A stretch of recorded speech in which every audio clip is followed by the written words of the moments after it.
Hey guys, இது வரைக்குமே நம்ம ரிலேட்டிவ்ஸ் ஃப்ரெண்ட்ஸு தெரிஞ்சவங்க கிட்டேருந்து தான் நம்ம ஆர்டர்ஸ் எடுத்து பண்ணிகிட்டு இருந்தோம்.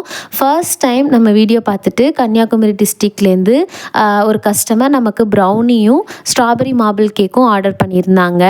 யாருன்னே தெரியாத ஒருத்தவங்க கிட்ட ஆர்டர் பண்ணி அவங்கள சப்போர்ட் பண்ணணும்னு நினைக்கிறதுக்கெலாம் ரொம்ப பெரிய மனசு வேணும். அப்படி தான் இந்த கஸ்டமர் நம்மளை ட்ரஸ்ட் பண்ணி நமக்கு ஆர்டர் கொடுத்துருந்தாங்க.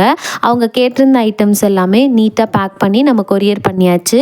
சாப்பிட்டுட்டு ரொம்பவே நல்லா ரிவ்யூ கொடுத்துருந்தாங்க. அந்த ஸ்க்ரீன்ஷாட்டும் நான் இந்த வீடியோட எண்டில் ஆட் பண்ணியிருக்கேன். நம்முடைய சிக்னேச்சர் ஐட்டமே நம்மளோட டீ கேக் தான். நம்ம டீ கேக் வந்து ரொம்ப ஸ்பாஞ்சியாக சாஃப்டாக சூப்பராக இருக்கும். இதில் நம்ம எந்த ப்ரிசர்வேட்டிவ்ஸுமே ஆட் பண்ணல. கேக் ஜெல்லோ, பேக்கிங் பவுடரோ, பேக்கிங் சோடாவோ ஆட் பண்ணாமல் நம்ம இதை செஞ்சிட்ருக்கோம். உங்களுக்கும் இந்த மாதிரி tea cake, fresh cream cake, முட்டை மிட்டாய், குக்கீஸ், ப்ரௌனீஸ், பிளாண்டீஸ் வேணும் அப்படின்னா ஸ்க்ரீனில் தெரிகிற நம்பருக்கு வாட்ஸ்அப் பண்ணுங்கள். இந்த வீடியோ உங்களுக்கு பிடிச்சிருந்துச்சுன்னா சப்ஸ்கிரைப் பண்ணி சப்போர்ட் பண்ணுங்கள். Thank you all.